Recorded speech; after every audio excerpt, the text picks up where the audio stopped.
Hello, Huskies back again with more Minneapolis Huskies franchise mode commentary in NHL 18.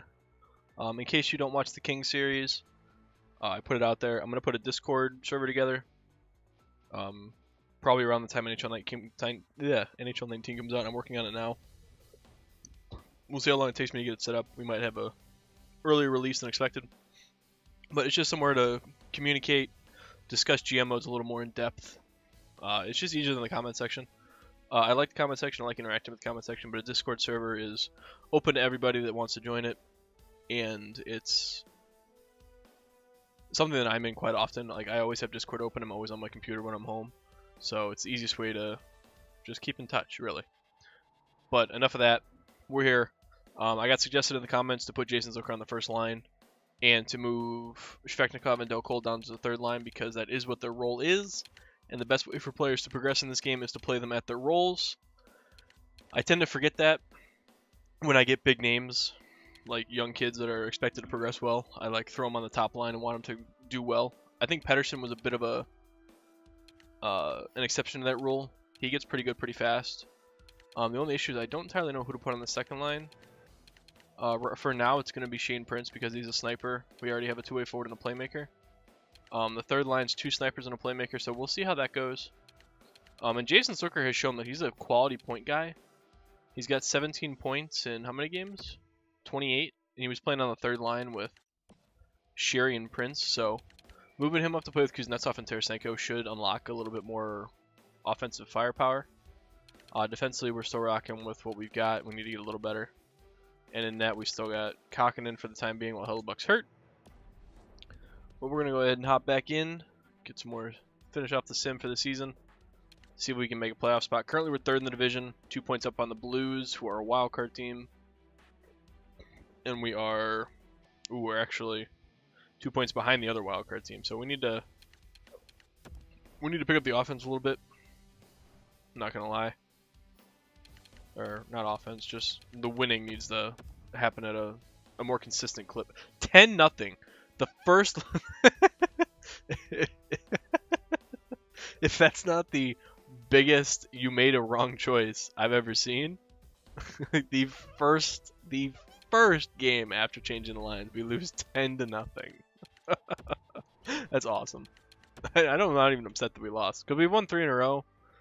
I mean, Brady McNabb, he never went down.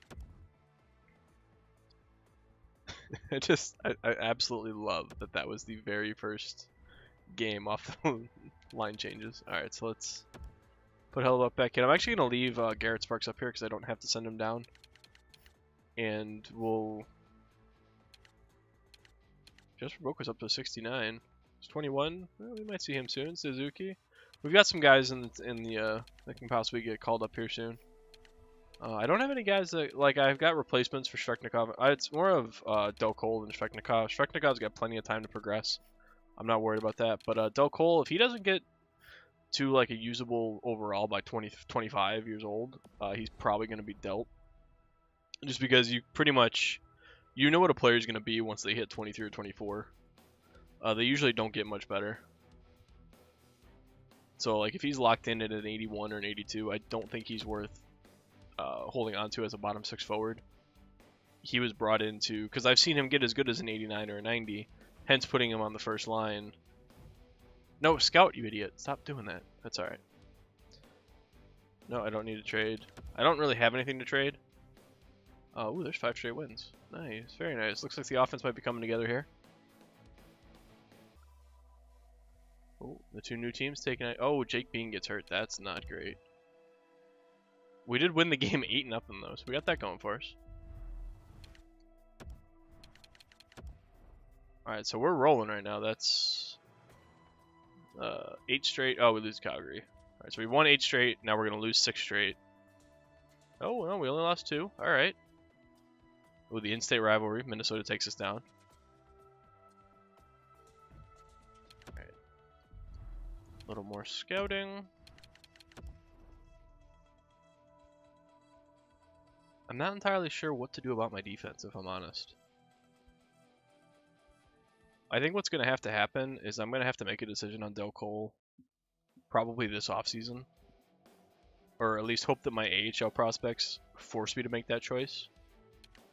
Like, are they good? If they're good enough to play in the NHL and Del Cole doesn't progress, does that give me a window to trade Del Cole for a promising young defenseman, or even like an 81 or 82 or an 80, just somebody who's an 80 overall or higher? Because right now we're rocking with 470 overall defenseman. And then we have Jake Bean, who's an 80, who's still not back. He's still hurt. Mike Fisher for a 6th round pick. 77, okay, no. The poise would be nice, but he's 77 overall. Our record's really good, despite losing back-to-back games there. So it looks like we figured out how to win. That Jason Zucker thing might have looked comical at the start with the 10-0 loss, but I'm interested to see the points. Oh, Tarasenko, hello. So we're still 3rd in the division. We're 78 points. The wildcard spots are 71 and 70, so I think we're locked in. We're pretty much locked into a playoff spot. We really have to tank hard to not make it. But Tarasenko has 73 points in 62 games. Kuznetsov has 61 points. Jason Zucker has 48. He got 22 goals in that first line, so that first line is killing it. Even the second line's doing well. Del Cole's got 28 points now.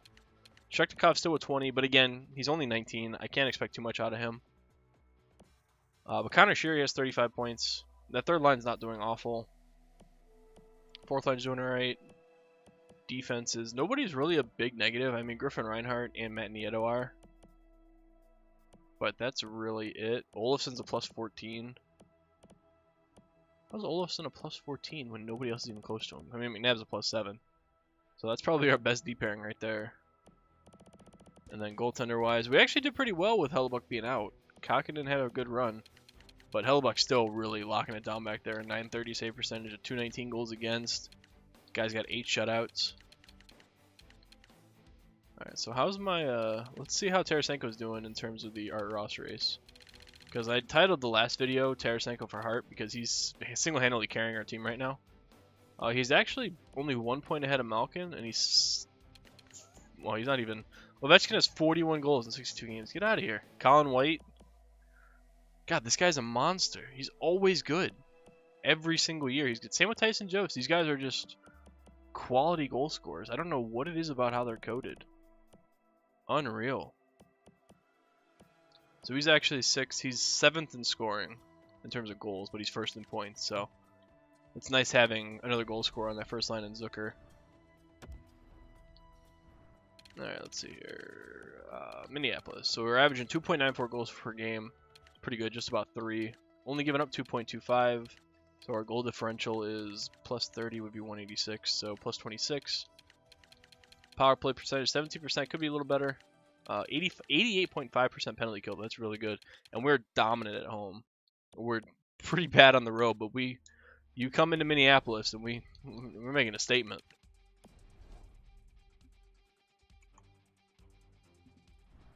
Alright, so I think we're good. Let's, actually I want to see my AHL stats. See how Boquist and Suzuki are doing. Alright, so Victor Olofsson has 48 points. Nick Suzuki has 42. Lemieux with 35. Schnarr with 28. Boquist with 24. Boquist up to a 71. He is a two-way forward. So if he gets good enough, we could have a third-line center on our hands for next season. And I think that's everybody. I mean, Joakim Ryan's a 76. Velev's a 76. Subban's a 76. Yeah, see, we don't have anybody over the top back here. How's Luukkonen doing? Luukkonen's a 68 overall. 5-7-2 with a 917 save. I mean, he's got decent stats. He's just not progressing as hard as I would like him to. But he's got some time. We've got Hellebuck locked up for a good while, so I'm not too worried about it. I'm not going to make any moves. I don't want to mess with the chemistry, and I don't want to give up on Del Cole just yet. But what's his trade value? Is it still decently high? Oh, it's not high at all. It's pretty low, actually. He is an 82, though, so he's getting a little better. And Shvechnikov is an 81, so we have some hope here.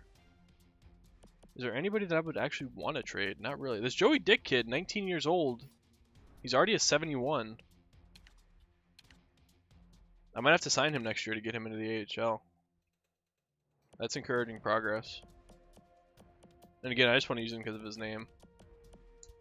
Alright, so we're looking good. I mean, worst comes to worst, if Luukkonen gets to being a starter status, we can just trade Hellebuck for a decent package. Granted, but that's not...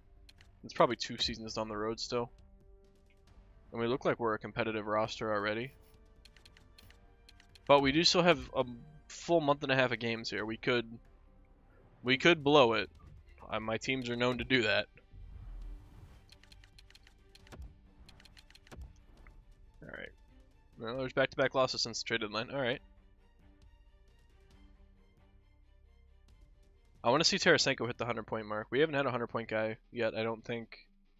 I don't think we've had a 100-point guy since I did my Washington Capitals run last season in NHL 17. I think Ovechkin was the only one I had. Even Laine came in and didn't hit 100 points. You don't see 100 points very often in this game. At least I don't feel like you do. Kind of Sherry's back. He didn't even miss a game.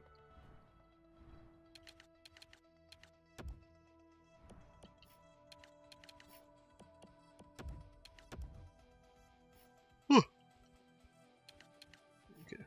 Yeah, no, I have a winger playing center there, but I don't have much better options. I'd rather Connor Sherry play than Yanni Gourde. Let's get Jake Bean back in there so his progression can go back to normal. We need him to get to a top 4 defenseman spot.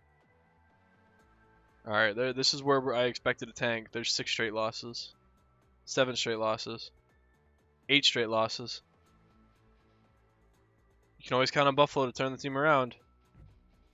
Have to wait and see. Hey, there we go. Always count on Buffalo to turn. Oh, there's... Connor Brown's been hurt with a fractured jaw. Okay, well, that's alright. We have a center. Wow, we absolutely tanked. Holy crap. We might have missed the playoffs. With that run, let's see, that was 2, 5, 8, 11. We won 2 of our last 13 games. Oh boy, we might have missed the playoffs. Oh, we made the playoffs as a wild card team. I'm assuming because the Hawks were number 1 for quite a while.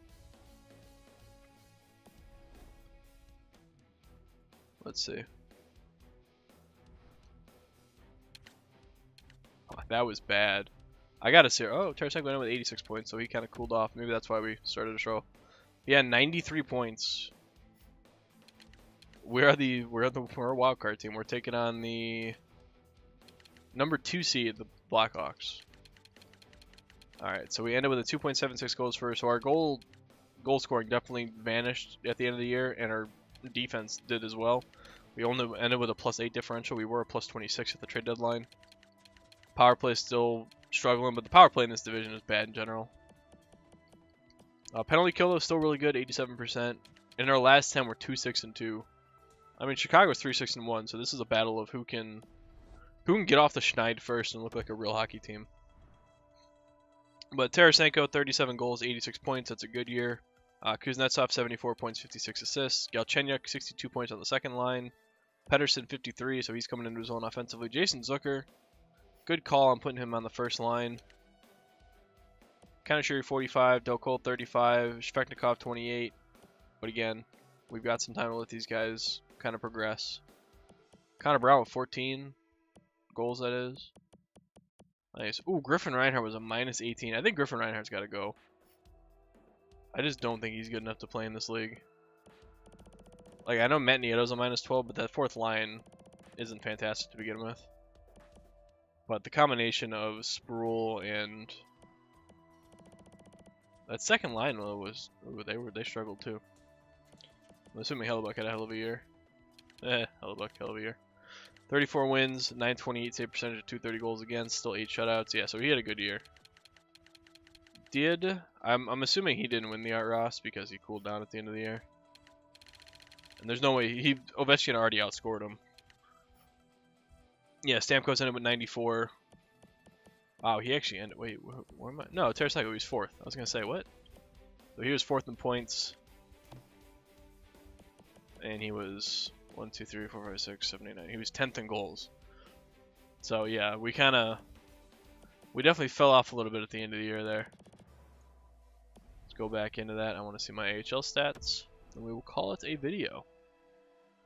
AHL, alright, so Victor Olofsson, 61 points, 25 goals. I don't know how he scores, the shot's terrible. Spencer Fu, no rod. Suzuki, 48 points. Schnarr, 35. Boquist, 28.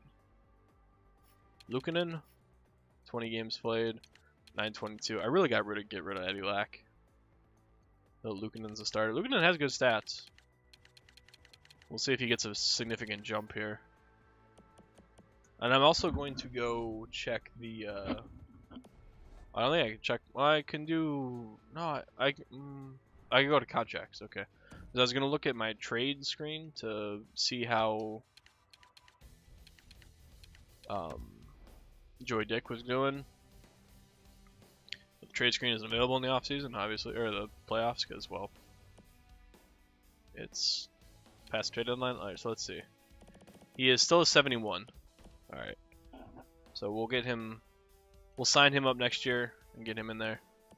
We don't have a whole lot here that's getting any better. Picard's a 60 instead of a 56, so... Is this guy still a 46? Hey, he's up to a 51. Let's go. And then in the NHL, do we have anybody? Not really. Alright. Well, that's where I'm going to go ahead and call this one. As always, comment section for comments, suggestions, anything and everything, and your input on the Discord server as well. And last but not least, thank you for watching. And I will see you on Tuesday for the Minneapolis Huskies playoff debut.